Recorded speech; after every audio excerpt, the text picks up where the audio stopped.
Programa Sala de Visitas, um forte abraço a você que nos ouve, a você que nos assiste pela PWT.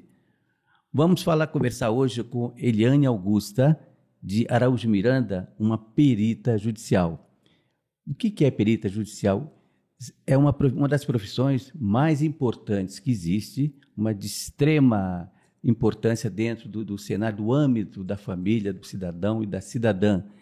É uma profissão que tem uma relevância muito grande. Então, vamos conversar com a Eliane. E, antes de mais nada, Eliane, seja muito bem-vinda. Muito obrigado por ter aceito nosso convite. Obrigada, é um prazer estar aqui. O que faz um perito ou uma perita judicial? O perito judicial, ele é o braço direito do juiz no processo de tomada de decisão. Então, ele auxilia o juiz na formação da convicção em processos nas diversas varas existentes no judiciário. Quer dizer, essas varas, elas são amplas. Sim. Elas abrangem vários setores da sociedade. Isso, exatamente. Então, nós temos hoje, na Justiça Estadual, nós temos as varas civil, nós temos a vara criminal, família e sucessões, vara da fazenda, e tem a Justiça Federal, que abrange os processos que envolvem a União, INSS. No seu caso, você é mais do âmbito não federal, mais estadual. Exatamente, eu atuo junto ao Tribunal de Justiça do Estado de São Paulo. Na verdade, a perícia judicial, no seu caso, passa a ser como se fosse os olhos de um juiz. Isso, exatamente. Existe, evidentemente, tem que existir uma confiança mútua ali, não é? Isso, exatamente. O perito judicial, ele auxilia o juiz naquela matéria que foge à expertise, ao conhecimento do juiz.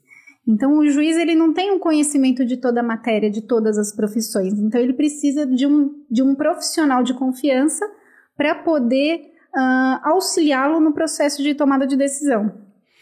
No seu caso, para quem a perita judicial presta serviços? Eu presto serviços como profissional liberal autônoma para os juízes dos fóruns das comarcas aqui do Vale do Paraíba. Eliane, quem convida você? De que forma uma pessoa acessa e exige, contrata os seus trabalhos? Como é que se processa todo esse trâmite? Certo. O primeiro passo para ser um perito judicial é você ter os pré-requisitos necessários dentro da sua profissão. Então, como exemplo, eu sou contadora, então eu preciso ter o meu Conselho Regional de Classe, que é o Conselho CRC, e eu preciso ter um certificado, uma certidão de habilitação para poder atuar como perita, que é o Cadastro Nacional de Peritos Contábeis, junto ao Conselho Federal de Contabilidade. Então, cada profissão tem o seu pré-requisito, e além disso, a gente tem que seguir as leis e as normas do Código de Processo Civil. Quer dizer, a atuação da perita judicial, ela realmente está presente no dia a dia da vida de um cidadão e de uma cidadã. Sim, na resolução de processos dentro do judiciário, sim. Esse processo, ele acontece, ele se dá dentro de um fórum? Sim. Todo trâmite de um processo judicial envolve duas partes, né? Quando uma parte entra com um processo contra outra parte, ela está em busca de algo. Então, eu vou dar um exemplo concreto. Então, eu entro com um processo contra um banco, porque eu acredito que aquele banco esteja cobrando juros abusivos. Então, eu vou entrar o meu advogado vai entrar com uma inicial, com a apresentação do que eu estou contestando, né? E o banco, que é a outra parte, ela vai fazer a defesa dela. O papel do perito judicial neste contexto é o quê? Através das provas que as partes acostam aos autos, auxiliar o juiz na tomada de decisão, seja fazendo cálculos, refazendo cálculos, apresentando planilhas, para que o juiz possa decidir e sentenciar aquele processo. Quer dizer, é um processo que exige um determinado tempo de pesquisas, né? Principalmente da sua parte. Sim, sim, exatamente. Ele começa na nomeação do perito, né? E normalmente ele vai até o final do processo, então até a sentença final. Eliane, como é que se dá esta confiança mútua entre você e um juiz, no caso? Normalmente, o profissional ele já tem uma experiência anterior ou ele já tem um curso de perícia. No caso, na minha área, existe a pós-graduação em perícia, em arbitragem, em auditoria, que auxilia também o profissional, né? E através da apresentação de trabalhos. Então, o juiz nomeia através do currículo cadastrado no Tribunal de Justiça, e aí, de acordo com o número de processos em que você trabalha, é que o juiz vai adquirindo maior confiança. Qualquer profissional pode atuar como perito ou perita judicial? Sim, hoje a perícia judicial ela abrange praticamente todas as profissões. Então, nós temos perícia médica, perícia de psicólogos, perícia de matemáticos, área de informática, arquitetura, engenharia tem bastante. Então, basicamente, qualquer profissional pode atuar como perito. Qual que é a sua área específica? Qual é aquela área que você realmente prefere atuar? Eu trabalho com perícia contábil, né? E eu atuo atualmente na vara civil, com processos envolvendo cálculos financeiros, bancários, na vara da fazenda também, e principalmente na vara de família e sucessões, que abrange divórcios, curatela, prestação de contas, alimentos, partilha de bens. No caso, por exemplo, a área civil, que você se referiu agora, seria uma das áreas mais procuradas? Área civil e família e sucessões, sim. Por exemplo, dizem, não é, Eliane, que o índice de divórcio, o índice de separações é muito alto, entendeu? Já há muitos anos.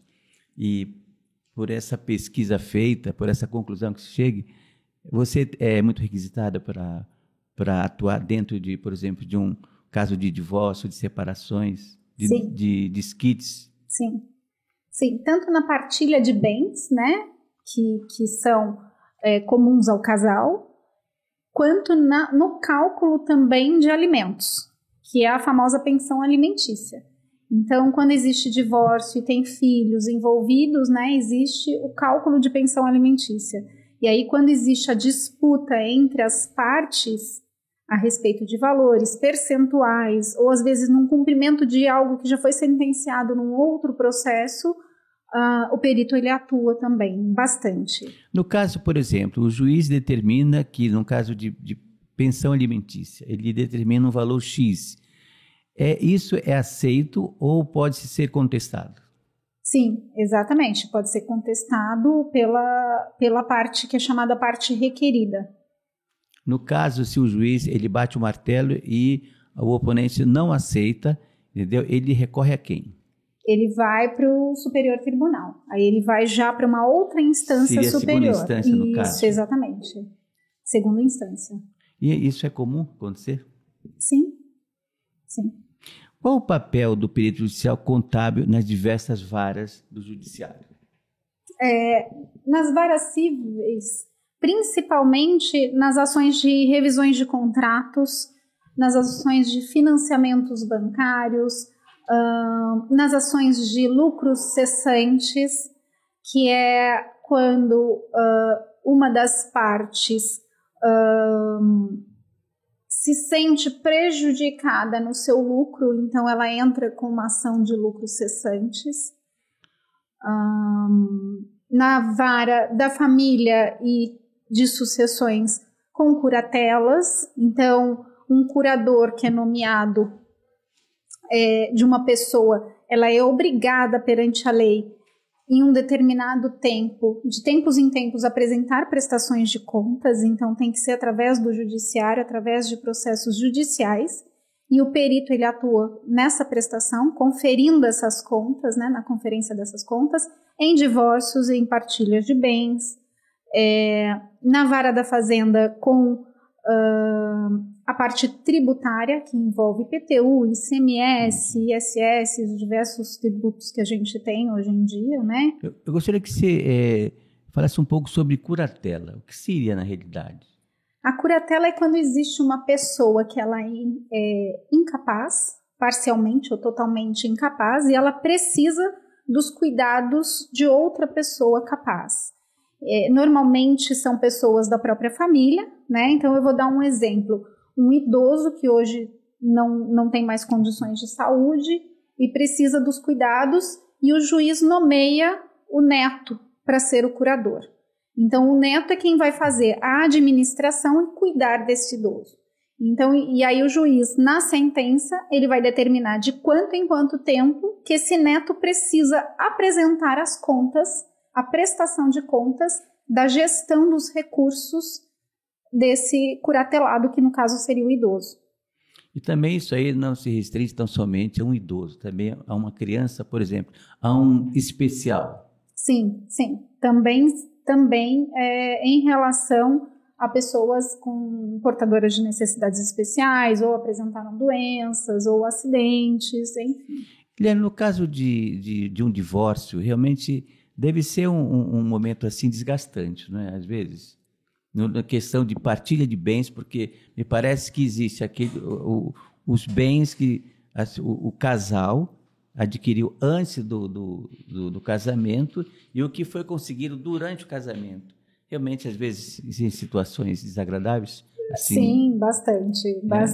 Então, a gente consegue hoje ver de tudo, né? Mas é um momento, são processos normalmente bem tensos, bem complexos, né? Porque envolve questão patrimonial, envolve questão sentimental, envolve às vezes muita mágoa, muitos sentimentos ruins, então é bem complicado. Mas você, no caso, começo, você tem que fazer uma pesquisa de todos esses bens? Na verdade, eu entro na minha área, que seria a área contábil. Uhum. Então, tudo que for relativo a prestações de contas, que entra na parte financeira ou na parte contábil, eu atuo. Quando envolve um imóvel, por exemplo, e precisa avaliar um imóvel, o juiz nomeia um engenheiro ou um arquiteto. Quando envolve a questão de saúde mental, por exemplo, também, porque pode ter tudo dentro de um único processo, o juiz nomeia um psicólogo que vai fazer um laudo. Então, o perito judicial, ele atua como? Ele vai fazer laudos para apresentar aquilo que ele pediu que seja analisado dentro do processo, dentro da sua profissão. Então, o profissional, ele se limita àquilo que é da sua profissão. Então, a gente não emite parecer nenhum, a gente não emite opinião própria, a não ser aquelas que sejam limitadas à profissão, à área de atuação. Por exemplo, em caso questões de heranças, você também é um caso que ele chega a ser tenso? Sim. Inventário, normalmente os inventários são longos, são demorados e existe muita disputa, então nós somos nomeados, né, para apresentação e para conferência das contas e apresentar para o juiz quanto cabe a cada parte envolvida no processo. Por exemplo, dívidas de financiamento bancário, por exemplo, isso aí deve ser comum, não é? Bastante. Hoje em dia, principalmente. E, quer dizer, a pandemia, no caso, então, acelerou um pouco mais essa situação, aumentou um pouco? Com o aumento da inadimplência, né, existe o aumento da procura do judiciário para a resolução de conflitos nessa área bancária, né? Então, tanto dos clientes que entram com processo contra as instituições financeiras, né, até como o próprio banco que entra com processo judicial quando uma pessoa ou uma empresa fica devendo o banco. Então, são as duas partes. E aí o perito judicial é nomeado pelo juiz para quê? Para conferência das contas, para conferência dos juros, para conferência de cláusulas, não cláusulas contratuais, mas que envolvam números, que envolvam valores. Eliane, e revisões de alimentos? Como é que se processa isso? Normalmente o juiz, num divórcio, né? Um divórcio ele pode ser consensual ou litigioso, né? No divórcio consensual, quando é feita a assinatura da documentação, normalmente no SEJUSC, né? Que é a Câmara de Conciliação, é determinado um percentual que aquele genitor ou pai vai pagar a título de pensão alimentícia. Muitas vezes acontece de não haver o cumprimento dessa sentença ou deste acordo que é feito, e aí a parte entra com um processo. Aí a revisão de alimentos é um processo de revisão de alimentos, aonde o juiz vai determinar a apresentação de documentos comprobatórios e o perito ele vai fazer os cálculos ou vai fazer a somatória de quanto aquela parte deve ou de quanto aquela parte tem que efetivamente pagar. Independente, Eliane, de uma situação, quando o juiz, ele bate o martelo, ele determina o pagamento, ele discorda e vai para uma segunda instância. Esse processo, porque muita gente fala que a justiça é um pouco lenta, esse trâmite, ele é demorado? Depende muito do processo, né? Depende muito. Existe um prazo pré-determinado para que a segunda instância decida? Não, prazo pré-determinado não. Na verdade, hoje a justiça ela está mais rápida. Eu acredito que talvez não seja ainda o ideal de sonho de todos, né? Inclusive dos próprios magistrados. Mas, como hoje, aqui no estado de São Paulo, os processos hoje são praticamente todos digitalizados, acaba tornando-se mais rápido.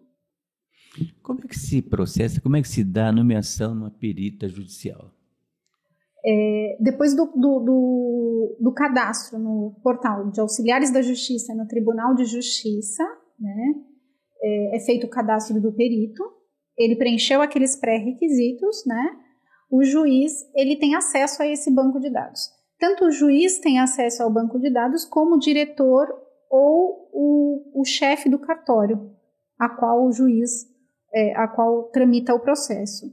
Então, o juiz ele procura nesse banco de dados ou o diretor do cartório e faz a nomeação de acordo com a profissão que é demandada no processo. As questões federais, elas estão um pouco distante do que você faz no momento. Atualmente eu não tenho o cadastro junto à Justiça Federal. Normalmente os processos que envolvem a União, INSS, Caixa Econômica Federal, e aí principalmente a União e INSS são áreas que ainda fogem ao meu conhecimento. Qual o papel do assistente técnico contábil? O assistente, diferente do perito judicial, que são os olhos do juiz no processo, e ele é imparcial porque ele está atuando para o juiz, o assistente técnico ele acaba sendo os olhos do advogado. Então, ele é auxiliar do advogado.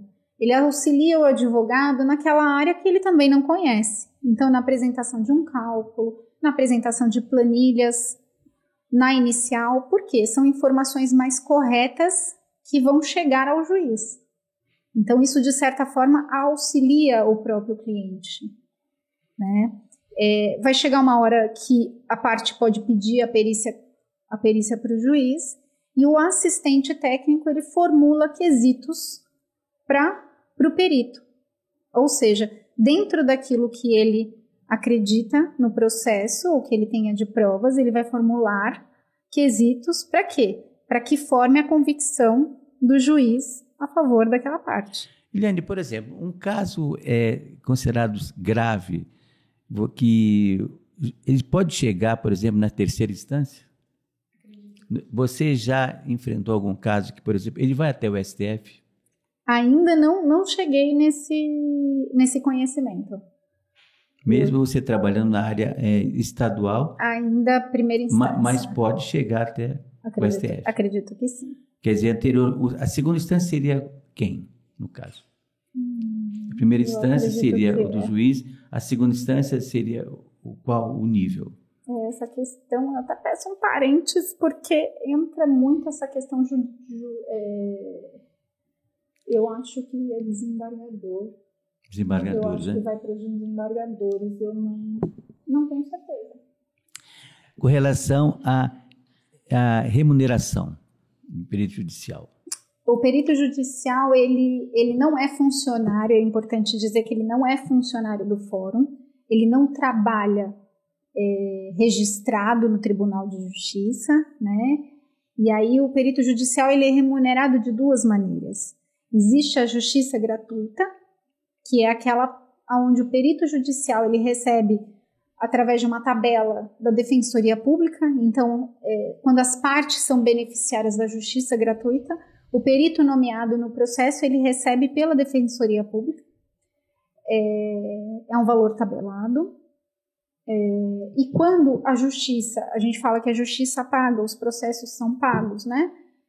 As partes não são beneficiárias da justiça gratuita, o juiz nomeia o perito que elabora uma proposta de honorários, né? Essa proposta de honorários ela vai ser, no meu caso, eu faço baseado no valor da hora de trabalho e de quanto eu vou trabalhar, né? E o cálculo nunca é feito em cima do valor da ação, e sim em cima do valor, em cima da dificuldade do trabalho, em cima do quanto de horas aquele trabalho vai demandar, em cima do quanto eu vou gastar efetivamente de energia, de tempo, sim, de conhecimento, de estudo naquele processo.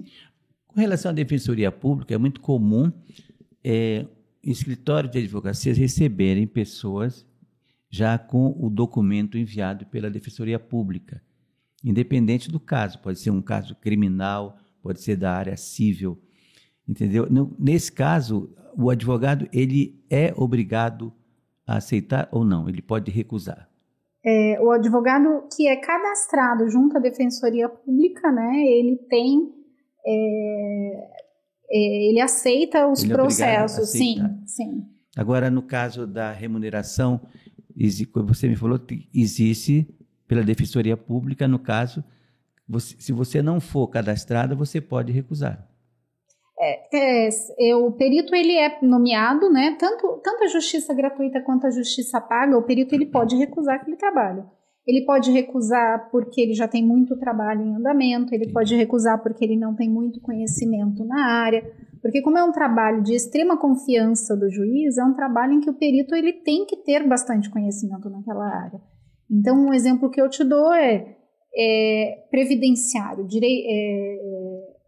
INSS. Eu não tenho muito conhecimento ainda nessa área de cálculos previdenciários. Então, se chega um trabalho nessa área, eu posso recusar, mesmo sendo justiça gratuita. Eu não sou obrigada a aceitar o trabalho. Quer dizer, dentro da Defensoria Pública existem tabelas. Sim, existe uma tabela de honorários. De honorários. Sim. Mas caso o período judicial, se você recusar, se você num caso, por exemplo, particular, você não é obrigada a obedecer aquela tabela. Na Defensoria, pela Defensoria Pública, sim. Mas se você atuar fora da Defensoria Pública, um caso que você foi procurada, um caso assim de extrema gravidade, você conversa com quem te contrata. Então, o que você vai pedir não está dentro dos padrões da Defensoria Pública. Não, na verdade, aí existe uma tabela aproximada. Em cada conselho regional, em cada profissão, existe uma tabela onde você tem um custo da sua hora de trabalho, né? Então, a gente se baseia mais ou menos dentro dessa tabela, calcula o quanto tempo vai demandar esse trabalho, né? E aí a gente faz uma proposta de honorários. O juiz ele pode acatar essa proposta de honorários ou não. Ele pode pedir para parcelar, ele pode diminuir o valor, ele pode inclusive aumentar o valor. E quem vai determinar qual é a parte que está pagando, normalmente é a parte que pede a perícia, né? É o próprio juiz. Quer dizer, com relação à Defensoria Pública, existe uma análise, não é? dependendo, por exemplo, um questionário prévio com a pessoa que busca a defensoria pública, logicamente ele não tem, vamos dizer, ganho suficiente para contratar um advogado particular, por exemplo. Então, existe, por parte da Defensoria Pública, existe, por exemplo, um trabalho prévio com relação à situação financeira daquela pessoa? Na verdade, a pessoa que é beneficiária da justiça gratuita, ela é isenta de pagamento das custas processuais, dos honorários dos advogados, e inclusive dos honorários periciais, se forem requeridos, né? Entendi. E aí, quem paga é a própria defensoria. A defensoria ela vai pagar os honorários dos advogados, ela vai pagar os honorários do perito, e as partes, se as duas partes forem beneficiárias da justiça gratuita, elas vão ficar isentas desse pagamento. Eliane, eu gostaria, para encerrar, que você falasse sobre um detalhe importante dentro dos trabalhos de uma perita judicial, que são os lucros cessantes. O que seria isso? A perícia judicial para lucros cessantes é quando uma das partes entra com um processo, né, que envolve o requerimento do lucro que a pessoa vai perder por conta de um negócio desfeito. Exemplo que eu vou dar. Você tem um imóvel e onde nesse imóvel funciona um comércio, né? E aí a prefeitura vai tomar esse terreno. E aí esse negócio é obrigado a fechar. O dono desse negócio ele pode entrar com um processo contra a prefeitura nesse caso, né, exigindo lucros cessantes. Então, o perito ele vai fazer a apuração do quanto essa empresa fatura, né, para que o juiz determine o quanto que a prefeitura, por exemplo, vai ter que pagar a título de lucros por conta dessa empresa estar encerrando a atividade. Quer dizer, enquanto essa pessoa não consegue uma remuneração, vamos dizer assim, um salário novo, a prefeitura é obrigada a pagar. Não necessariamente dessa forma, mas assim, a prefeitura, nesse caso, o juiz vai determinar que a prefeitura pague por mês X ou um montante de X a título do quê? De reembolso, entre aspas, né? Em reembolso do lucro que essa pessoa vai perder por conta de ter que fechar o negócio.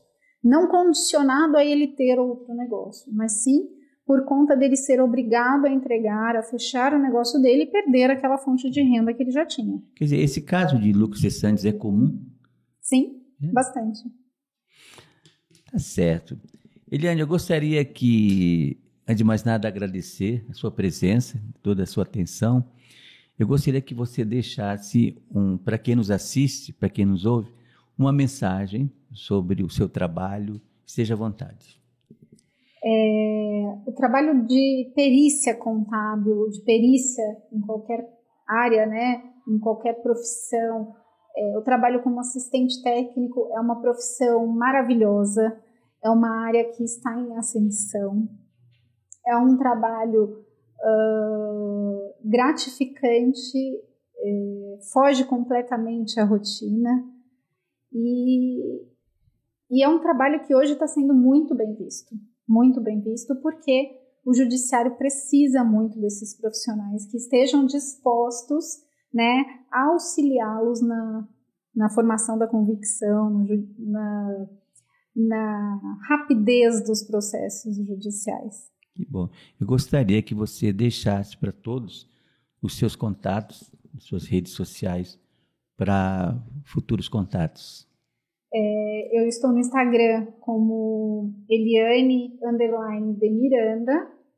O meu escritório fica no edifício Brasilis, na rua Engenheiro Fernando de Matos, número 262, sala 34. E o meu telefone para contato com o WhatsApp é 12, o DDD, 996775127. E eu estou à disposição. Muito obrigado mais uma vez pela sua atenção, pelo seu carinho. E conversamos com a Eliane Augusta de Araújo Miranda, uma perita judicial. Vocês tiveram a oportunidade de conhecer todo o trâmite dessa profissão realmente extremamente importante, de muita relevância dentro do âmbito da família, em todas as suas esferas. Mais uma vez, muito obrigado. Obrigada, e a você um forte obrigada, abraço. foi um prazer. Muito obrigado pela sua atenção, pelo seu carinho, pela sua audiência.